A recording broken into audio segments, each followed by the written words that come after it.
Hi buddies, how are you? I am fine over here. Right, let's start with the new topic. I mean, not new topic, but a new concept, which is exceptions to law of diminishing marginal utility. तो क्या ऐसी चीज़ें हैं जो diminishing marginal utility की exceptions को बनाती हैं? मतलब ऐसी क्या चीज़ है जहाँ पे डिमिनिशिंग मार्जिनल यूटिलिटी नहीं अप्लाई हो पाती, राइट, या फिर एक्सेप्शन हो जाती है? तो फर्स्ट केस है हॉबीज़ का। अब हॉबीज़ क्या होती हैं आपकी? किसी को गाना गाना पसंद है, किसी को कुछ करना पसंद है, तो यहाँ पे हमने हॉबीज़ ले रखी हैं। For example stamp collection, collection of antique goods, collection of old coins etcetera. ठीक है, इसमें क्या होता है कि यार जितनी चीज़ें आपको ये मिलती रहती है ना, उतनी उतनी सेटिस्फेक्शन जो आपकी है और बढ़ती रहती है। Right, right? In certain hobbies like stamp collection, collection of antique goods, collection of old coins, every additional unit gives more satisfaction. That is, marginal utility increases with an additional unit. Hence, law is not applicable. इसमें क्या होता है, जैसे जैसे और चीज़ें आप वो मिलती रहती है, लोगों को होता है ना यार कि स्टैम्प हम कलेक्ट करें, या फिर पुराने सिक्के कलेक्ट करें, या फिर कोई पुरानी एंटीक आइटम कलेक्शन रखें, या फिर कुछ पेंटिंग्स को रखें। तो जितनी जितनी वो रखते रहते हैं घर में, उतनी उतनी उनकी जो मार्जिन यूटिलिटी है वो बढ़ती रहती है, और उनकी जो सेटिस्फेक्शन है वो कभी ड्राइव नहीं हो पाती, वो और बढ़ती रहती है। तो यहाँ पे law of diminishing marginal utility fail हो जाता है, क्योंकि वो बोलता है कि जैसे जैसे आप चीज़ें कंज्यूम करते रहोगे, वैसे वैसे आपकी सेटिस्फेक्शन ड्राइव होती रहेगी, और एक बियॉन्ड पॉइंट के बाद आपको वो डिसयूटिलिटी देगी। राइट, बट इस केस में ऐसा नहीं होता, क्योंकि हॉबीज़ के केस में तो क्या ही है कि लोगों को अपनी हॉबीज़ ज़्यादा वो होती हैं कि हाँ हमें ये करना है, ये करना है, या ये कलेक्शन करनी है। राइट, तो जितनी उन्हें मिलती रहती है उतनी उनको कम लगती रहती है, उनको और चाहिए उस चीज़ में।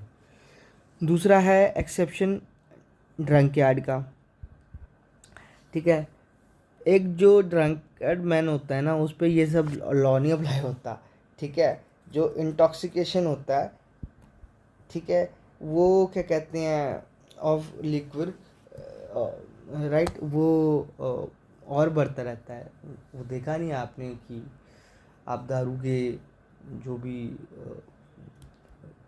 क्या बोलते हैं उनको, शॉप्स, उनके बाहर जाके देखिए कितने लोग गिरे पड़े होते हैं, बट उनको और पीनी है, उसमें भी और पीनी है। तो इस केस में law of diminishing marginal utility apply नहीं होता, कि उनको तो और ही पीनी है ना, सेटिस्फैक्शन कहाँ ड्राइव हो पा रही है, पीते रहना है, पीते रहना है। But I must tell you over here that drinking, I know there are certain things which recommends like sort of small drinks, right, but वो ज़रूरत होती है, मतलब वो तो मेडिकल नीड है ना एक सॉर्ट ऑफ। मगर किसी चीज़ का ओवरडोज कर लेना है, या फिर ऐसे पी के कहीं गिर जाना है, या फिर this is not a true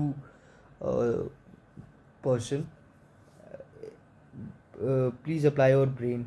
ठीक है, ये सब I don't think you should do it. और भी चीज़ें हैं दुनिया में यार नशे के लिए, है ना, इसी का नशा थोड़ी करना है। ठीक है, next one is the miseries, Mrs. In case of misers, it is pointed out that the greed increases with every additional acquisition of money. Hence, marginal utility of money increases with more and more money. जो greedy people होते हैं ना, उनको होता है कि यार जितना ज़्यादा पैसा आएगा उतना ठीक है हमारे लिए, है ना। वो देखा होगा अपने आस पड़ोस में अपने, या फिर अपने घर में ही, कि जितना पैसा आ सके लोग बस स्टोर करने में लगे रहते हैं, पैसा आ जाए, पैसा आ जाए। तो वहाँ पे ये लॉ अप्लाई नहीं होगा, क्योंकि वो तो बोलता था कि जैसे जैसे हमारे पास चीज़ें आती रहेंगी या कंज्यूम करते रहेंगे, वैसे वैसे हमारा सेटिस्फेक्शन ड्राइव होता रहेगा। मगर पैसे के केस में कहाँ भाई, पैसा नहीं, अडानी जी अंबानी जी के पास भी पैसा आता रहे तो उन्हें सेटिस्फेक्शन ड्राइव नहीं होगी कभी। ठीक है, अगला है music and poetry. Music and poetry तो it is commonly experience that the repeat hearing gives better satisfaction than the first one. Obviously आप गाना सुनते हैं तो रिपीट मोड पे कोई गाना अच्छा लग गया तो सुनते रहते हैं, तो उसकी सेटिस्फेक्शन कहाँ कर आपको ड्राइव हो पाती है। अब आप ये मत बोल देना कि एक गाना सुनने के बाद हम बोर हो जाते हैं तो हम दूसरा कोई लगा देते हैं, फिर भी लगाते हो ना कोई दूसरा, ऐसा थोड़ी है कि छोड़ के चल जाते हो। ठीक है, पांचवा है रीडिंग। जो इंटेलेक्चुअल पीपल होते हैं, जो इनको रीडिंग या राइटिंग का हैबिट होता है, उनके लिए तो ये एकदम विजडम जैसा है कि सारा दिन बैठ के बस पढ़ना पढ़ना है। यूपीएससी वालों को देखो, वो कंज्यूम करते रहते हैं, मटेरियल कंज्यूम करते रहते हैं। तो मतलब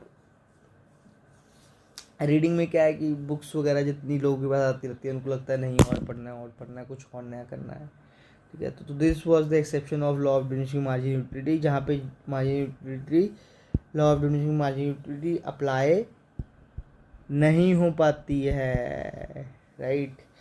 सो आई होप आपको ये समझ में आ गया होगा। Now we will start with the new concept later on, right, and I am finished with the law of diminishing marginal utility, right. So अगर आपने प्रीवियस लेक्चर नहीं देखे तो please go and watch it. I hope कि आपको ये अच्छे लगेंगे, and if you have any queries you can put me in the drop the message in the comment box. I'll definitely reply to it. Okay, till then, bye, enjoy.